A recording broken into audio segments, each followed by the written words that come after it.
Assalamualaikum warahmatullahi wabarakatuh, sahabat Islam. Kali ini kita akan membahas sebuah peristiwa yang mengubah sejarah Timur Tengah. Sebuah langkah diplomatik yang mengejutkan dunia dan mengguncang politik kawasan. Pada tahun 1978, Presiden Mesir Anwar Sadat melakukan sesuatu yang dianggap mustahil, mengulurkan tangan kepada musuh bebuyutannya, Israel. Apa yang terjadi selanjutnya? Ikuti kisah penuh dramanya dalam video ini. Dari perang berdarah menuju perdamaian yang tak terduga. Jangan lupa untuk like, subscribe, dan aktifkan lonceng notifikasi supaya kamu gak ketinggalan konten menarik lainnya. Sahabat Islam, pada tahun 1973, Mesir dan Israel kembali terperangkap dalam konflik besar.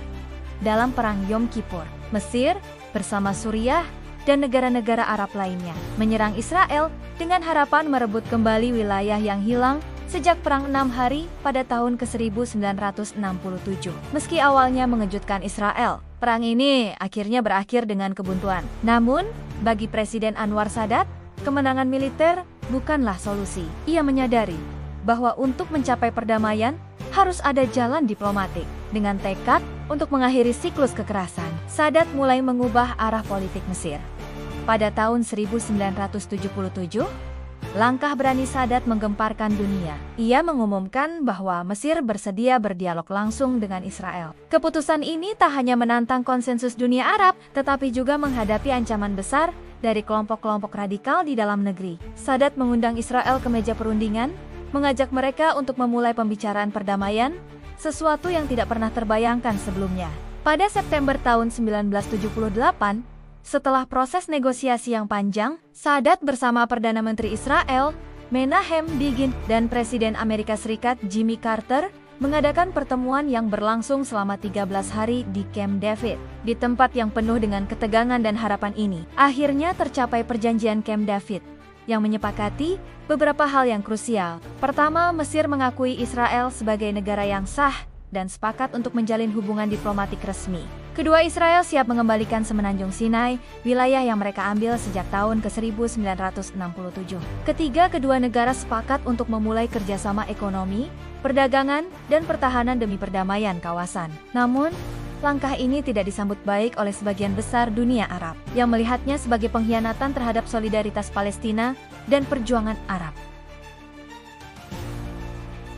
Sahabat Islam, setelah menandatangani perjanjian tersebut, Mesir menjadi negara Arab pertama yang mengakui Israel secara resmi pada tahun ke-1979. Keputusan ini memicu protes besar dari negara-negara Arab dan kelompok-kelompok radikal yang merasa bahwa Sadat telah mengkhianati perjuangan Palestina. 3 tahun setelahnya, pada 6 Oktober tahun 1981, dalam sebuah parade militer untuk memperingati kemenangan dalam Perang Yom Kippur, Sadat ditembak mati oleh kelompok militan Islam. Mesir tidak hanya kehilangan pemimpinnya, tetapi juga menghadapi pengucilan dari Liga Arab yang selama bertahun-tahun menganggap Mesir sebagai pengkhianat. Mesir terpaksa menanggung beban politik yang berat, namun tetap mempertahankan hubungan dengan Israel. Meski harga yang dibayar sangat mahal, keputusan Sadat membuka pintu bagi perdamaian yang lebih stabil antara Mesir dan Israel. Seiring berjalannya waktu, hubungan diplomatik kedua negara berkembang, dan Mesir secara perlahan kembali diterima oleh dunia Arab. Perjanjian Camp David juga memberi dampak positif terhadap stabilitas kawasan, meskipun masalah Palestina tetap menjadi isu besar yang belum terpecahkan. Sahabat Islam, kisah Camp David adalah bukti bahwa perdamaian yang sejati seringkali membutuhkan pengorbanan besar. Langkah diplomatik Anwar Sadat mengubah wajah Timur Tengah dan menunjukkan kepada dunia bahwa meskipun musuh bisa datang dari medan perang, mereka juga bisa duduk bersama di meja perundingan, meskipun harga yang dibayar sangat tinggi. Kisah ini menjadi pelajaran penting bagi kita semua. Kadang-kadang, keberanian dalam diplomasi dapat mengatasi kebencian yang mendalam.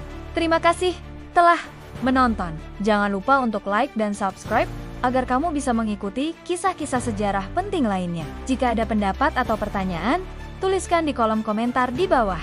Sampai jumpa di video selanjutnya. Wassalamualaikum warahmatullahi wabarakatuh.